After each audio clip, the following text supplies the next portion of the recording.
Welcome back to Newsday. A team of diplomats from around the world under the auspices of NG Educators International Model United Nations has called on governments across the world to take seriously the Sustainable Development Goals, with special focus on education.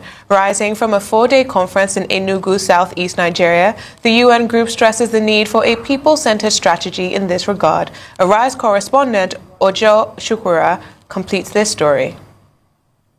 Presenting three important documents tagged Enugu Declaration 2024, the Treaty of Enugu in the UN Education, and the Enugu Platform of Action, the team leader of the group and Director General International Human Rights Commission, IHRC, Innocent Dahure, advises nations across the world to treat education with all the seriousness it deserves.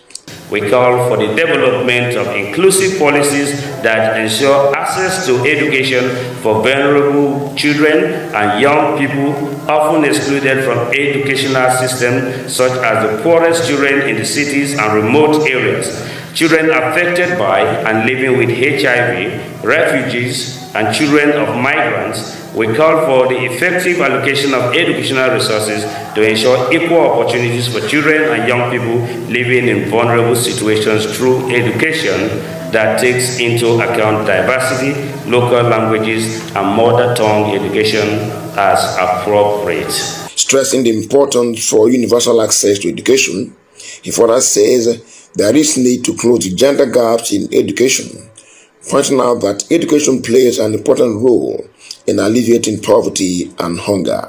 Expressing concern also about the high dropout rate, especially of girls in secondary education, and stressing that access to education, including at the primary level, needs to be accelerated, particularly for out-of-school children, rural populations, and people living in vulnerable situations. Earlier, the group had embarked on a facility tour of one of the smart school initiatives of Governor Peter Mba, located at Owo, in Kano East local government area. The State Commissioner for Education, Ndubweze Mba, is on ground to take the team round. So this is the first classroom that we begin with in the smart school. This is nursery 1. Donc c'est la première salle de classe dans notre école. And so the children here are 3 to 4 years old. Et les élèves de cette salle sont âgés de 3 à 4 ans. You can see they have their smart board. Vous pouvez voir leur tableau. They have a very colorful and inspiring atmosphere. Leur salle est vraiment animée et inspirante. And they sit in council. Et ils s'asseyent, comme vous voyez. Because we are my name is Ambassador Abdullahi Bakoji Adamu, Country Director, IHRC Nigeria Chapter. Yes, that's International Human Rights Commission, Relief Fund Trust, Nigeria Chapter. Okay, yeah, the conference is organized by the United Nations Model Team with the collaboration of the International Human Rights Commission, IHRC, and the other global bodies focused on engaging youth in the international diplomacy and the human rights advocacy. The aim is to educate participants on global governance, international relations, and the human rights issues. Okay, my role is, well, as the IHRC RFT Country Director for Nigeria, my role is to support this conference by promoting the values of human rights, diplomacy, and the peaceful coexistence among nations. This event aligns with our mission to cultivate leaders who can navigate international challenges and advocate for human rights. Okay, the commendation for Barrister Peter Mba, the Executive Governor of Enugu State. I would like to extend my heartfelt commendation to Barrister Peter Mba for his exceptional leadership. His administration has made significant strides in promoting education, development, and the hospitality sector in Enugu. His visionary approach to governance has set a strong foundation for growth and stability in the state.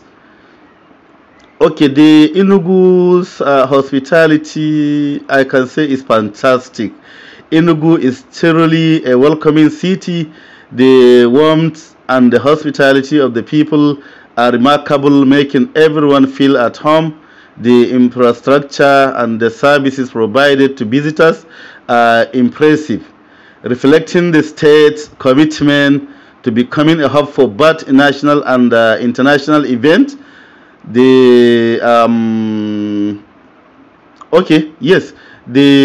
I must also commend really the innovative smart school initiative introduced under Governor Barisa Peter Mbas administration. This project is a game changer in the educational sector, aiming to revolutionize learning through the integration of technology. It enhances digital literacy, equips students with 21st century skills, and it positions Enugu as a leader in modern education across Nigeria. This forward-thinking approach is a testament to the governor's commitment to preparing the youth for future challenges and the opportunities. Education in Enugu, and comparison with the state I came from, that's Kano State. Well, I can say apart from Kano State, I don't think we have any other state that value education as highly as Enugu does. During Governor Konkoso's tenure in Kano, we saw significant investment in education, including scholarships, free feeding programs, and the uniforms for students. These efforts were instrumental in boosting enrollment and ensuring access to quality education. Similarly, the current governor of Kano, Abba Kabir Yusuf, has declared a state of emergency on education and given free uniform, free feeding, reaffirming his commitment to addressing the challenges in the sector and prioritizing the future of our youth. Enugu, under Governor Peter Mba, shares this same respect for education, particularly with initiatives like the Smart School project, which shows a forward-looking vision to enhance learning and the development. Both states have served as exemplary models for others to follow in prioritizing education as the foundation